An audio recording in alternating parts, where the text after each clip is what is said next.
السلام علیکم ورحمۃ اللہ وبرکاتہ۔ دوستوں، میں نفیس اکبر قاسمی۔ ملک میں مسلمانوں کے لیے پرآشوب ماحول اور ان کے دینی و ملی تشخص پر لگاتار حملوں کے درمیان جمعیت علماء ہند کے صدر مولانا ارشد مدنی نے ملک کے دستور اور سیکولرزم سے کھلواڑ کرنے پر حکومت کو خبردار کیا۔ آئین کو جمہوریت کی بنیاد کا پہلا پتھر قرار دیتے ہوئے انہوں نے متنبہ کیا کہ اگر آئین کی بالادستی ختم ہوئی تو جمہوریت بھی زندہ نہیں رہ سکے گی۔ دہلی کے اندرا گاندھی اسٹیڈیم میں جمعیت علماء ہند کے تحفظ آئین ہند کنونشن میں جذبات سے لبریز ہزاروں کے مجمع اور بڑی تعداد میں ملی قائدین کی موجودگی میں انہوں نے پھر اس بات کا اعادہ کیا کہ یہ علماء کرام ہی تھے جنہوں نے ملک کی جنگ آزادی کا بغل بجایا۔ 1857 عیسوی میں علماء ہند کی جنگ آزادی کے بعد برطانیہ کے ساتھ ملک کی آبادی کے رشتوں کو استوار کرنے کے لیے کانگریس وجود میں آئی تھی۔ یہ جمعیت علماء ہند ہی تھی جس نے ملک کی جدوجہد آزادی کے لیے کانگریس کو اپنی پالیسی بدلنے پر مجبور کیا۔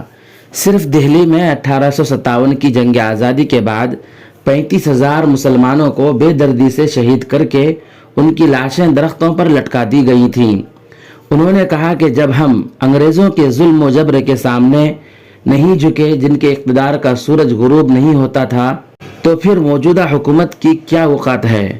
مسلمان خدا کے علاوہ کسی کے سامنے سر نہیں جھکاتے۔ مولانا مدنی نے ملک کی موجودہ صورتحال پر سخت برہمی کا اظہار کرتے ہوئے کہا کہ دستور اور ملک کو آگ لگانے کی کوشش ہو رہی ہے۔ ہندوستان میں مسلمانوں کو متواتر نشانہ بنائے جانے کے ساتھ مدارس کے خلاف اقدامات اور یکساں سول کوڈ کا شوشہ چھوڑا جا رہا ہے۔ انہوں نے وقف ترمیمی بل کو وقف املاک کو ہڑپنے کی منصوبہ بند سازش قرار دیتے ہوئے کہا کہ اس لیے ہم اس پر زور دے رہے ہیں کہ ملک میں آئین کا تحفظ بے حد ضروری ہے، کیونکہ آئین کی صریح خلاف ورزی کے ذریعے ملک کی اقلیتوں بالخصوص مسلمانوں کو نت نئے حربوں سے پریشان کیا جا رہا ہے۔ انہوں نے کہا کہ فرقہ پرست طاقتوں کو ملک میں آگ لگانے کی پوری چھوٹ ہے اور مذہب کی بنیاد پر لوگوں کی تقسیم ہو رہی ہے، لیکن جمعیت علماء ہند اپنے قیام سے اب تک اپنے اکابرین کے پیار و محبت، اتحاد اور یکجہتی کے اصولوں پر گامزن ہے۔ مولانا مدنی نے حکومت سے مسئلہ فلسطین پر پالیسی کی وضاحت کا مطالبہ کیا۔ انہوں نے کہا کہ عرب کے دورے پر انہیں بتایا گیا کہ ہندوستان سے اسلحے اور جوان بھی اسرائیل بھیجے جا رہے ہیں، اگرچہ وہ اس کی تصدیق نہیں کرتے، لیکن حکومت کو اپنی پالیسی واضح کرنی چاہیے۔